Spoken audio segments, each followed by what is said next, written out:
네, 성도님들 지난 월요일에 말씀드렸던 것처럼 로마 교회의 교인들은 아마도 대부분이 유대인들이었던 것으로 추정이 됩니다. 그러니까 바울이 이 로마서, 즉 로마 교회를 향한 편지를 썼을 때 유대인들을 특히나 염두에 두고 쓸 수밖에 없었을 것입니다. 특히나 이제 유대인들 특유의 그 선민 사상이 있지요. 예나 지금이나 뭐 비슷한데 이 선민 사상에 대해서 그들의 그 어떤 생각에 대해서 짚고 넘어갈 수밖에 없었을 것입니다. 그러다 보니 로마서 2장을 보면은요. 유대인들을 향해서 바울이 아주 신랄하게 비판을 하는 것을 볼 수 있는데요. 유대인들은 자신들이 하나님의 율법을 맡은 그런 민족이고 할례를 받은 자들로서 특별한 존재다라고 여겼습니다. 하지만 바울은 이제 이 장을 보면은 이렇게 묻습니다. 율법을 자랑하면서 왜 율법을 너희들은 범하고 있느냐? 너희들이 도둑질하지 말라라고 하는데 왜 너희들은 도둑질하고 있느냐? 외적인 할례가 아니라 마음의 할례를 받아라. 무슨 말이에요? 속사람의 변화가 없다면 율법을 그냥 말하는 것이 아니라 행하지 아니하면 아무런 소용이 없다. 하나님의 참 백성 그런 거 없다. 이런 식으로 아주 단호하게 말합니다. 이렇게 2장에서의 유대인들의 겉모습, 유대인들의 어떤 참 잘못된 모습들에 대해서 사도 바울이 비판을 하고요. 그리고 이어지는 이제 3장 오늘 주신 말씀에서 바울은 예상되는 유대인들의 반론들 이것들을 먼저 제기하고 거기에 대한 또 자신들의 반론들을 정리하는데요. 우리 먼저 로마서 3장 1절, 2절 말씀 함께 읽어보겠습니다. 그런즉 유대인의 나음이 무엇이며 할례의 유익이 무엇이냐? 범사에 많으니 우선은 그들이 하나님의 말씀을 맡았음이니라. 아멘. 뭔가 좀 이제 좀 우쭈쭈 하는 것 같죠. 유대인들을 좀 다독거리는 그런 말인데요. 위장에서 워낙에 이제 유대인들의 외적 자랑에 대해서 이야기를 하면서 그걸 다 무너뜨렸기 때문에 이제 이런 질문이 등장할 거다라고 생각하는 거죠. 아니 그렇다면은 내가 하나님의 선택받은 백성이라고 유대인이라고 그렇게 생각하고 난 그렇게 태어났는데 그럼 뭐냐? 아무런 의미가 없는 거냐? 유대인이라는 것이 아무런 의미가 없는 것이냐? 과거에 하나님으로부터 선택받았다라고 하는 이 사실이 지금은 아무 의미도 없는 거냐라고 생각을 한다라는 거죠. 이런 질문이 등장하는데 바울의 대답이 분명하죠. 2절 말씀 보면은 범사에 많다라고 말하죠. 무의미하지 않고 많다. 이렇게 선택받은 민족으로서 있는 것이 굉장히 좋은 것이다. 다른 무엇보다도 하나님의 말씀을 맡았다라는 것.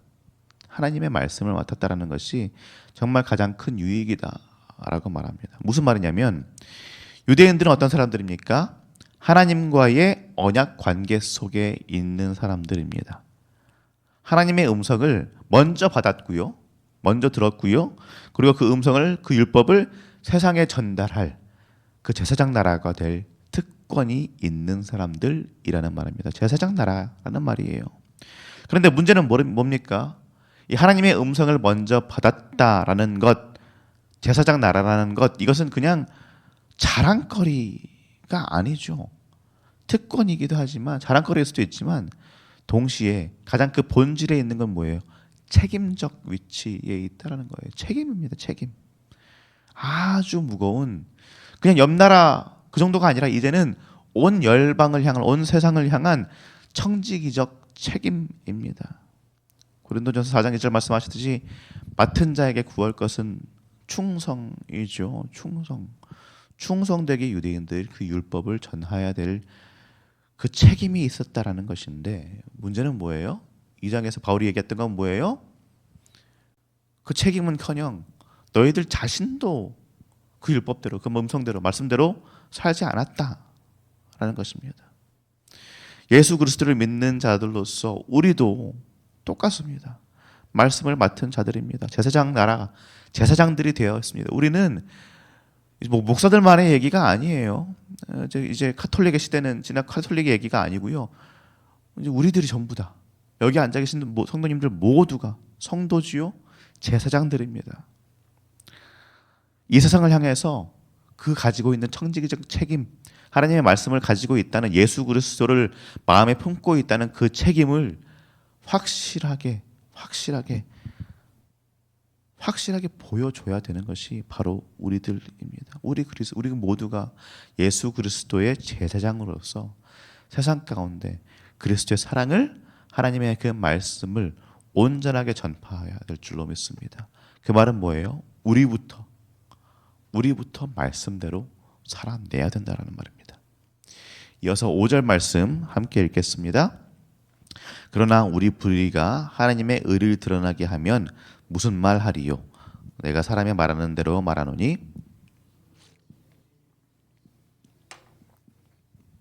아멘. 그래서 내가 이제 사람의 말하는 대로 말하노니 이렇게 가로로 되어 있죠. 그러니까 많은 사본들에서는, 옛날 사본에서는 없다라는 말이고요. 뭐 이 말이 있건 없건 뭐 전달하는 말은 바뀌지 않죠. 똑같은 말인데 무슨 말이냐면 하나님의 심판에 대해서, 하나님의 정죄하시고 하나님의 심판하시는 것에 대해서 왜곡하려고 하는 시도들이 있다라는 것이죠. 어떤 유대인들이 이렇게 말한다는 겁니다. 우리 유대인들이 죄를 지었기 때문에 메시아가 온 것이라면, 우리가 잘못해서 메시아 예수 그리스도께서 오신 거라면 그 말은 즉슨 뭐냐? 결국에는 우리가 죄를 지었기 때문에 오히려 하나님의 공의가 더 선명하게 드러난 것 아니냐? 우리가 죄 지었기 때문에 하나님 사랑이 이 세상에 보여진 것이 아니냐? 하나님이 우리를 사용해서, 우리의 죄악을 사용해서 하나님의 일을 하신 것이 아니냐? 그렇다면 우리의 죄가, 우리의 잘못이 오히려 하나님한테 이득이 된 거 아니냐? 유익한 거 아니냐? 그런데 왜 우리를 심판하시느냐? 이런 말이에요. 이렇게 말한다는 거죠. 이게 정말 말도 안 되지만 좀 교묘한 그런 논리죠. 죄를 통해서 하나님의 의가 드러났으니 죄가 정당화되는 것처럼 말합니다. 그런데 바울은 강력하게 말하죠. 아니다. 전혀 그렇지 않다. 하나님의 진노는 참되고 거룩하다. 인간의 불의는 어떤 경우에도 미화될 수 없는 그냥 불이다. 이렇게 말하는 거예요. 그러니까 내 죄가 정당화될 수 있다라는 것, 결국에는 내 죄를 통해서 하나님이 역사하실 것이기 때문에 내 죄가 정당화될 것이고 하나님의 심판은 불의하다. 내가 왜 심판을 받느냐? 이런 식으로 말하는 것은 말도 안 되는 소리다라는 말이에요. 우리 7절 8절 말씀 함께 읽어볼까요? 그러나 나의 거짓말로 하나님의 참되심이 더 풍성하여 그의 영광이 되었다면 어찌 내가 죄인처럼 심판을 받으리요? 또는 그러면 선을 이루기 위하여 악을 행하자 하지 않겠느냐?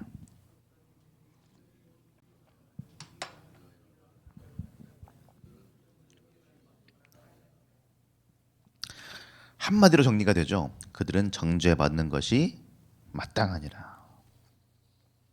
무슨 말이냐면요, 본인들이 그냥 이렇게만 말할 것이 아니라 이걸 사도 바울을 걸고 넘어지면서 이 유대인들이 이런 식으로 얘기를 한다는 거죠. 바울의 복음식으로 하면은, 바울의 말대로 하면은, 그 바울의 복음이 뭐예요? 결국에는 유대인들이 자신들의 제사장 나라 역할을 하지 못하고 죄악 때문에, 인류의 죄악 때문에 하나님이 자신의 아들을 이 땅에 보내셨고, 그 아들이 하나님의 나라를 보여주시다가 결국엔 인간에 의해서, 우리에 의해서 십자가에 못 박혀 죽임을 당하셨는데 하나님께서 그분을 살리시고 주와 그리스도가 되게 하셨다. 이 복음을 얘기하니까 결국에는 뭐냐? 바울이 얘기하는 것은 바울이 죄를 조장한다. 죄 때문에 은혜가 들어왔으니 죄를 지어야 된다. 아니면 죄는 죄가 아니다. 뭐 이런 식으로 말한다. 이런 식으로 바울을 사용해가지고 자신들의 죄를 정당화한다라는 거예요. 그러니까 바울이 얘기하는 거죠. 정죄받아 마땅하다. 말도 안 되는 소리다. 라는 거예요. 그 어떤 상황에서도 죄라는 것은 하나님의 영광을 위한 도구가 될 수 없다라는 것이죠. 죄라는 것은 당연히 미워할 대상이지 어떻게 뭔가 사용할 수 있는, 활용할 수 있는 그런 것이 아니라는 말입니다. 오늘날에 와서 우리가 이런 식으로 말하지는 않겠죠. 이런 식으로 내가 내 죄 때문에 하나님이 대역사하신다면 내 죄 아무것도 아니겠지. 뭐 이런 식으로 말하시는 분들은 아마 없을 것입니다. 그러나 인간의 심리상 우리도 우리의 죄를 덮으려는 무단한 시도들을 하고 있지는 않습니까? 내 죄, 이거 별거 아니야. 내가 죄졌다라고 하지만, 쟤를 봐. 쟤는 나보다 100배 심한데 뭐. 저 사람을 봐. 나랑 비슷한 거 한때 했네. 나랑 똑같은 죄를 짓고 있는데 뭐. 쟤도 하고 있고 쟤도 하고 있고 쟤도 하고 있는데 뭐 내가 하는 게 뭐 죄가 이게 뭐 죄니? 아무것도 아니야. 어떻게 해서든지 우리는요, 어떤 방법을 통해서든지 자기 죄를 정당화하려고 별의별 짓을 다 하죠. 왜요? 회개는 어렵거든요. 회개하는 것은 쉽지 않거든요. 회개라는 것이 그냥 하나님 잘못했습니다. 이거 내가 잘못했네. 그 정도로 끝낼 수 있으면은 어떻게 해볼 수 있겠지만, 회개는 뭐예요? 여러 번 들으셨겠지만 180도 돌아서는 것입니다. 메타노이아, 돌아서는 거예요. 지금 가고 있는 그 길에서 돌아서는 것입니다. 인생을 송두리째 바꿔버리는 거예요. 너무 어려운 일이죠. 너무 어려운 일이에요. 그러다 보니 우리는 어떻게 해서든지 순종하는 것을 회피하려고 그러고, 회개하는 것을 회피하려고 그러고, 죄를 최대한 방치하려고, 내가 머릿속으로 그렇게 생각해서 하는 것이 아니라 그냥 그렇게 어떻게든 내 삶이 그런 방향으로 흘러간다라는 말입니다. 그것이 그냥 내 마음대로 내 뜻대로 그냥 내 머릿속에서 하는 것이 아니라 복음을 또 그걸 또 사용해요. 뭐 예수님께서 내 죄를 위해 죽으셨는데 뭐, 예수님께서 이 땅에 오셨는데 뭐, 나를 위해 죽으셨고 부활하셨는데 뭐, 죄를 이기셨는데 뭐, 내가 좀 죄 지어도 뭐 하나님 아시겠지 뭐, 어떻게 하겠어. 내가 연약한 사람인데 뭐, 난 죄인인데 뭐 어쩌겠어. 일편 들으면 맞는 말 같기도 하지만 그게 그냥 내 죄를 정당화시키는, 정당화까지 아니더라도 내 죄를 그냥 묵인하는 도구가 되어버린다라는 거예요. 그런데 사도 바울이 말하는 것은 무엇입니까? 하나님은 참되신 분이시고 결코 불의한 소단을 통해서 의로운 뜻을 이루시는 분이 아니시고요. 하나님은 끝까지 거룩하신 분이시고 진실한 분이시다라는 거예요. 우리가 정말 하나님의 은혜를 받은 존재들이 맞다면, 은혜라는 것은요, 그냥 죄를 덮어주는 것이 아니라 그 지어지고 있는 죄를 그냥 모른 척하고 넘어가는 것이 아니고요. 은혜는 죄를 짓지 못하게 만드는, 죄를 끊게 만드는 하나님의 사랑이라는 것을 우리가 알아야 됩니다. 진짜로 우리가 은혜 받은 사람들이라면은, 예수 그리스도의 사랑과 하나님의 은혜를 받았던 사람들이라면, 우리가 그냥 마음을 느슨하게 먹고 하나님 아시겠지, 하나님 은혜로우신 분이신데 하면서 그렇게 있을 수 없습니다. 하나님의 은혜는요, 우리가 그냥 멍하게 죄를 받아들이게 만드는 것이 아니라 죄를 더 싫어하게 만들고 하나님 앞에서 두려움과 떨림으로 서면서 그 죄를 어떻게 해서든지 벗어나려고 몸부림치게 만드는 것입니다. 그것이 하나님의 은혜입니다. 성도님들, 우리는 하나님의 말씀을 맡은 자들입니다. 제사장 나라로 세워진 자들입니다. 바울이 2절에서 유대인들이 하나님의 말씀을 맡았기 때문에 유익하다 라고 말한 것은 우리한테도 적용되는 말이죠. 우리도 예수 그리스도의 복음을 품었기 때문에 우리의 삶에 너무나 유익합니다. 무엇보다 구원을 얻었습니다. 그런데 우리가 그 복음을 이유로, 복음에 그냥 뭐 복음이 안에 있으니까 하면서 느슨하게 세상 가운데, 죄 가운데 그냥 살아가면서 뭐 하나님 아시겠지, 이해하시겠지, 이런 식으로 살아간다면 하나님의 종이 아니라 예수 그리스도의 제자가 아니라 그냥 복음을 활용하면서, 사용하면서 내 뜻대로 내 마음대로 이 세상 가운데 살아가고 있다면 우리는 유대인들하고 전혀 다를 게 없습니다. 하나님 보시기에 우리가 얼마나 한심하게 보이겠습니까? 하나님이 얼마나 슬퍼하시겠습니까? 성도님들, 은혜를 방패 삼아서 자신의 죄를 합리화하지 마시기 바랍니다. 아니, 합리화가 아닐 수도 있습니다. 그냥 어쩔 수 없는 것으로 여길 수도 있습니다. 하지만 성도님들, 그것도 잘못된 것입니다. 저도 그렇습니다. 저도 너무나 많은 순간 그렇죠. 아휴, 예수님 살아계시는데, 예수님 내 죄 위해서 죽으셨는데 뭐, 아휴, 나는 죄인인데, 난 부자건 어떻게 해? 이러면서 그냥 넘어가려고 하는 때가 너무나 많아요. 그러나 하나님께서 우리에게 주신 이 말씀, 이 복음, 이 은혜는요, 우리의 불의를, 우리의 죄를 숨겨버리는 그냥 덮개가 아니고요, 그 죄를 없애버리는, 그 죄를 없이 하는, 죄를 해결하는 은혜인 줄로 믿습니다. 우리의 죄를 이길 수 있는 힘인 줄로 믿습니다. 그러니 사랑하는 성도님들, 은혜를 구하십시오.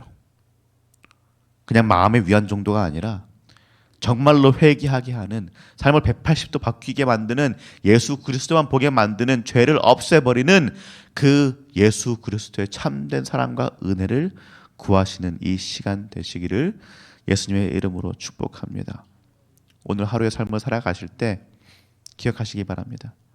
나의 말, 나의 태도, 나의 행동, 일거수일투족이 하나님의 은혜를 정말로 세상에 보여주든지 아니면 그 은혜를 가리우는 그런 일들이 될 수 있다는 것을 기억하시고, 예수 그리스도의 하나님의 그 참되심을 잘 이 세상에 나타내 보여줄 수 있는 참된 제사장으로서 살아가시는 우리 성도님들 한 분 한 분 되시기를 예수님의 이름으로 축복합니다. 이제 주신 말씀 가지고 함께 기도하도록 하겠습니다.